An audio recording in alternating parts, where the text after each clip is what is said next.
Vítor Batista é o convidado deste grande jornal. Vítor Batista, olá, muito boa tarde. Boa tarde. Um ano passou desde o dia 3 de agosto, onde ouvimos a célebre conferência de imprensa do Banco de Portugal. A resolução, como admite o próprio Presidente da Associação Portuguesa de Bancos, Faria de Oliveira, foi sobretudo uma decisão política. Ela acontece depois de Pedro Passos Coelho ter impedido a Caixa e o BCP de emprestarem dinheiro ao BES. Acontece também por haver uma recusa de acesso à linha pública de recapitalização.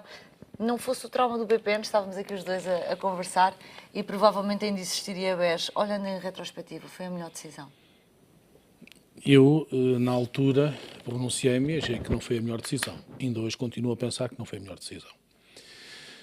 É evidente que quais eram as soluções alternativas? Uma possibilidade da liquidação, que ninguém desejaria, porque teria consequências. Uma possibilidade era a recapitalização, julgo que seria preferível esta solução, que de resto foi utilizada no caso do BCP e também do BPI E do ANIF. E do ANIF. E também tive sempre dificuldade em compreender porque é que o BES não teve um tratamento semelhante. E depois havia outra possibilidade, que era a resolução. O argumento era que o dinheiro seria para, no fundo, aguentar empresas da parte não financeira do grupo Espírito Santo. Essa é uma falsa questão. Eu julgo que é uma falsa questão pelo seguinte. E não é por acaso Faria de Oliveira, decorrido um ano da situação, ainda com a responsabilidade que tem, continua a ser crítico e tendencialmente, eu pelo menos assim interpretei, que ele acha e achou que seria mais adequado a recapitalização. Quando nós estamos a querer... Eu acho que esta foi uma solução política. Faria de Oliveira tem toda a razão. Esta foi uma decisão política, mas é uma decisão política tomada pelo Governador do Banco de Portugal, que pressupostamente não exerce um cargo político. É nomeação, enfim, é sempre difícil, mas de forma objetiva não é um cargo de eleição. Bom, mas provavelmente... E por isso mesmo... Diga. Não, e por isso mesmo são relevantes as palavras de Faria de Oliveira. A solução política foi uma solução em contraposição ao BPN. Dado que no BPN houve uma nacionalização, houve custos associados, que os contribuintes têm vindo a suportar. Era necessário encontrar uma solução que não fosse igual à do BPN. Mas o BES era igual ao BPN? O BES, na sua configuração, era de alguma forma igual ao BPN. Mas com um papel bastante diferente da economia. No BPN ficou o grupo que estava acima, de acionistas, das empresas estavam por cima, a ideia de ser um conglomerado misto, mas em termos do papel na economia portuguesa estamos a falar de realidades bastante diferentes. Não, é que isso foi, para meu ver, uma das deficiências. Portanto, o BES, com a resolução, é evidente que o novo banco tem tido uma intervenção ativa no setor empresarial, mas teve sempre impacto em muitas das empresas, porque tinham aplicações, tinham papel comercial, e isso tem sempre as suas consequências. E há aqui um erro, a meu ver, que é um erro profundo. É a partir do princípio de que esta resolução e esta solução foi a melhor solução porque o contribuinte não ficou afetado. Bom, esse foi o critério. Há processo em tribunal, vamos ver quanto é que isso irá custar. Há processos em tribunal que já passam as dezenas, ou pelo menos a dezena. Portanto, processos ao nível do país e processos internacionais, onde muitos dos fundos que estão envolvidos têm garantidamente grandes equipes de advogados a trabalhar nesta área. Portanto, o problema não está encerrado. Houve uma decisão que não afetou do ponto de vista sistémico o setor financeiro, é verdade. Desse ponto de vista correu bem. Em todo o caso, ainda há muita trovoada para vir que não sabemos onde vai cair, mas garantidamente não vai cair no BES novo, vai cair em cima do Governo, obviamente. Porque o Governo vai ser responsabilizado pela resolução, há processos já a questionar a resolução, e depois há um conjunto de credores que estão profundamente afetados. desde pequenos acionistas, que um ano antes foram direcionados para investir que o banco era bom, com personalidades, meses antes, com personalidades a assumirem, personalidades com relevância política, ao mais alto nível, a assumirem que o BESC era um bom banco, que aplicaram naturalmente as suas disponibilidades, desde papel comercial que foi colocado aos balcões e muitas das vezes o emitente pode ser um terceiro, mas o cidadão, quando compra esse papel comercial colocado nos balcões, pressupõe que é do próprio banco. Ninguém duvidaria que o banco estivesse naquela situação. Acho que toda a gente está, eu próprio, crente de que a situação não era tão grave quanto isso. Daí que eu julgo que a recapitalização teria sido melhor. Teria sido melhor e, desde logo, haveria várias soluções. Se o problema era de liquidez do banco, havia um meio de recapitalização, como foi utilizado para outros, e haveria certamente que analisar até como é que era a carteira do banco. Porque, por exemplo, na dívida pública, eu estou convencido que o banco teria alguma coisa de dívida pública. Poderiam ter comprado uma parte da dívida pública e, por essa via, antecipado esse pagamento e, por essa via, ter reposto alguma liquidez no banco. Então foi jogada política no sentido de não temos como justificar mais dinheiro dos contribuintes na banca, mas se essa regra não se aplica agora, como estamos a ver... Olha, vamos já começar a aplicar dinheiro dos contribuintes. Isso é uma falsa questão colocada. Estamos próximos das eleições, embora este governo tenha insistido muito sobre isso, e a Ministra das Finanças, mas, desde logo, foram injetados 4,9 mil milhões. Eu não acredito que alguém compre o banco por 4,9 mil milhões. Desde logo, pelo prejuízo que teve entre a sua constituição e o final do ano, que, salvo erro, foram cerca de 468 milhões de prejuízo logo em 2014. Fora, entretanto, ainda a recuperar fora este trimestre. Sim, mas já vai se sentir no novo banco. Portanto, nenhum comprador vai dar os 4,9 mil milhões. Garantidamente irá dar menos do que isso. Aliás, eram 15. Mas aí o argumento do Governo é o de que, no fundo, o que existe é um fundo em que o Estado emprestará à banca para a banca devolver até à diferença entre os 4.900 e aquilo que for o valor. E a Caixa de Depósitos não está no fundo. A Caixa de Depósitos está no fundo com uma determinada percentagem. A Caixa de Depósitos é do Estado. Logo pela via da Caixa de Depósitos temos um prejuízo. E um prejuízo, vamos dizer quanto? Porque inicialmente existiriam 15 interessados, está reduzido a 3. Portanto, tudo indicia de que o preço irá cair de forma significativa relativamente aos 4,9 milhões. 4,9 mil milhões. Sim. Portanto, logo aí há um prejuízo evidente. Mas há outros prejuízos que alguém vai ter de ser responsabilizado, que são os processos que estão em tribunal. Mas é preciso que tudo corra bem para que o Estado não tenha responsabilidade. Até porque o comprador não ficará com os riscos de litigância, isso parece ser cada vez mais claro. É a minha convicção, para mim isso é uma evidência. É uma evidência que algum comprador iria ficar com as responsabilidades de uma resolução que é do Governo, com as responsabilidades financeiras associadas.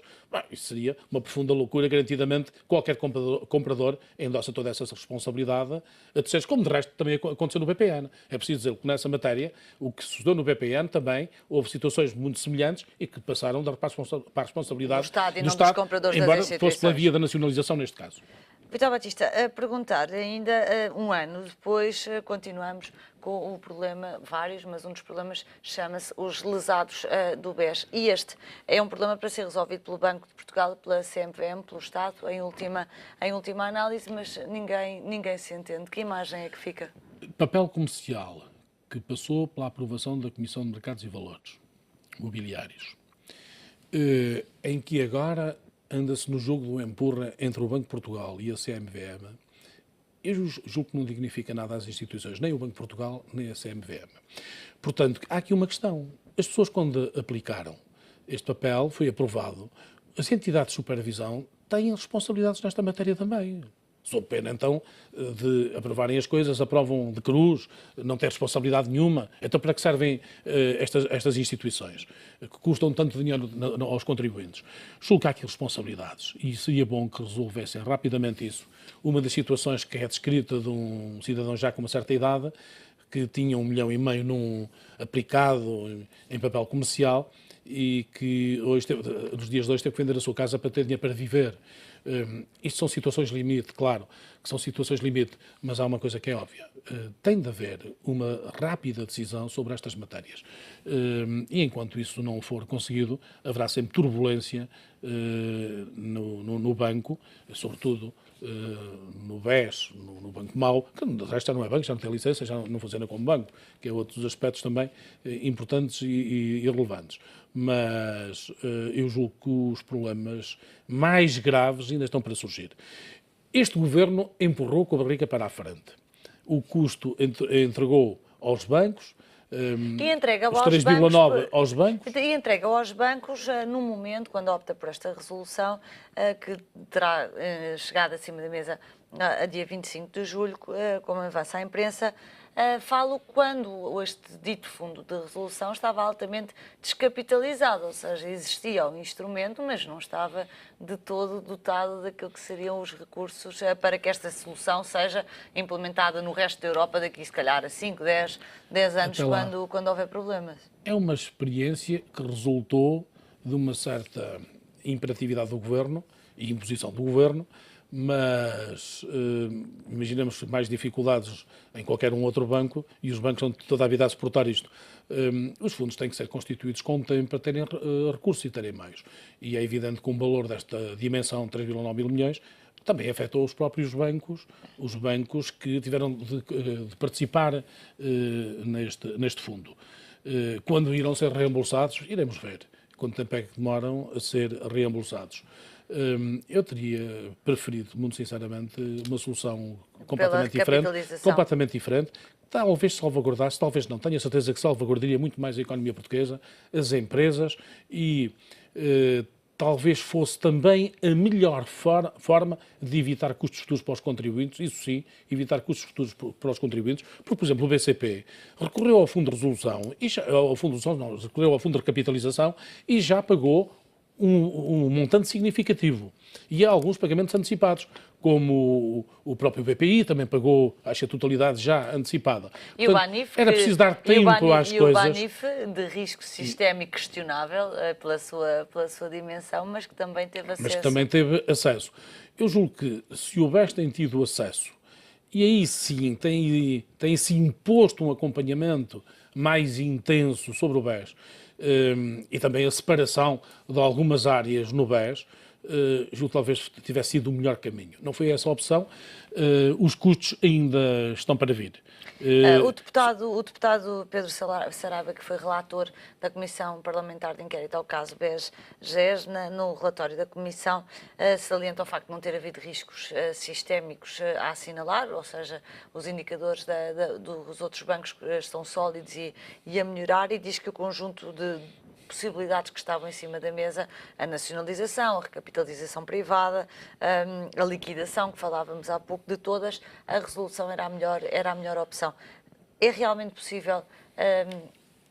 Já fizemos a análise que era preciso ser feita para se poder ter uma conclusão destas com base numa comissão parlamentar de inquérito? Eu julgo que o deputado Pedro Saraiva, tem declarações que vão muito no sentido de defender o governo. E essa tese serve, evidentemente, ao Governo. Não sei porquê, mas, curiosamente, a retribuição do Governo e de Passos Coelho não é significativa. Pelo contrário, que o retirou da lista de deputados, que ele era eleito pelo Círculo Eleitoral do Distrito de Coimbra, do qual eu faço parte, e que também o conheço bem. E foi para mim uma surpresa ele ter saído da lista, depois desse trabalho, e, de certa forma, defender essa resolução. Embora ele diga uma coisa interessante, ele também acaba por assumir a possibilidade de haver um custo para os contribuintes, tudo depende do valor de venda do banco. E eu julgo que ele só está a contabilizar o valor de venda do banco e ainda não contabilizou os custos muito mais importantes que isso podem vir a surgir, que irão surgir garantidamente com as ações que estão em tribunal, e isso vai ter, evidente, consequências para o Estado português e particularmente para os contribuintes portugueses. Infelizmente, temos de suportar situações desta natureza. Agora, que a solução o problema está adiado, isso está, por enquanto. Deputado Batista, aproveitava os últimos 2 minutos que temos para um comentário a esta medida do Partido Socialista, é a mais emblemática, é a redução da TSU, mas que, pelos vistos, são apenas para trabalhadores do setor privado e não para os funcionários públicos. Além do risco constitucional, pode ter também aqui algumas consequências, ou não, em termos de legislativas? Eu julgo que há. Essa era uma situação que eu, por acaso, já tinha constatado. Não surpreendeu? Não me surpreendeu, já tinha constatado, porque quando se fala na TSU está-se a falar da Segurança Social. Mas o certo é que falámos muito em convergência e os funcionários públicos descontam para a Caixa Geral de Aposentações. Eu tenho sempre muita dificuldade em compreender o tratamento diferenciado do cidadão, quando se fala muito na necessidade de convergência. Converge-se umas coisas, diverge-se noutras. Portanto, é evidente que se há uma redução da TSU para o setor empresarial, para os trabalhadores que trabalham no setor empresarial, deveria também existir uma redução dos descontos para a Caixa Geral de Aposentações, obviamente para os funcionários públicos. Em todo caso, há aqui uma diferença. É que os funcionários públicos, a partir de 2005, são inscritos na Segurança Social. Portanto, todos aqueles que são admitidos a partir do segundo semestre, salvo erro, de 2005, a lei foi aprovada no primeiro semestre, portanto, passaram a descontar para a Segurança Social. Teremos funcionários públicos, curiosamente, a exercer o mesmo trabalho, e por essa via, a meu ver, vem uma parte também da inconstitucionalidade, funcionários públicos que estão a descontar uma percentagem e ao lado está outro, que desconta outra. Ora, isto é evidente que é, a meu ver, inaceitável. E isso só demonstra que há algumas soluções que deveriam ser melhor estudadas. E volto a reafirmar que a viabilização da Segurança Social do ponto de vista financeiro, a sustentabilidade da Segurança Social passa pelo alargamento da base tributária e não por situações semelhantes a esta. O problema da Segurança Social é falta de receitas e, portanto, se é falta de receitas, temos de encontrar a forma de aumentar as receitas, não é de reduzi-las. Quanto ao resto, estamos em período de pré-eleitoral e tudo o que eu venho agora a dizer poderá ser mal interpretado. Agora, do ponto de vista técnico, rigorosamente técnico, eu acho inaceitável ter trabalhadores no mesmo local, poderão estar na mesma sala, em que ao final do mês um recebe menos do que o outro. Não pela diferença de salários. O salário até pode ser o mesmo. Pelo sítio para onde descontam. Beneficia 2% da Segurança Social e o outro não beneficia 2% da Caixa Geral de Aposentações. A falta de recursos da Caixa Geral de Aposentações, se o Estado durante anos lá tivesse metido o dinheiro, a situação seria melhor. Se o Estado, e termino com isto, se o Estado não tem transferido as receitas dos descontos dos trabalhadores que estão na função pública, que com base na convergência passaram para a Segurança Social, a questão hoje da Caixa Geral de Aposentações seria bem melhor, colocar-se-ia sempre, mas seria bem melhor do que está. E, portanto, hoje a Caixa Geral de Aposentações está na total dependência quase das transferências do Orçamento de Estado. Porque as receitas dos novos funcionários são para a Segurança Social. Bom, agora ainda por cima, os funcionários públicos cortam-lhe as pensões, cortam-lhe os vencimentos reformados e agora, ainda por cima, levam também com a situação da Caixa Geral de Aposentações, que continua a descontar o mesmo e os outros não. Acho que é um mau passo e, portanto, os dossiês têm que ser bem estudados, não podem ser atirados para cima sem ser devidamente ponderados. Era uma situação que eu já tinha visto, que era uma questão de desigualdade. Deputado Batista, agradeço muito o comentário aos dois temas que marcam o dia, um ano decorrido da resolução do BES e a redução da TSU, que não vai abranger os funcionários públicos.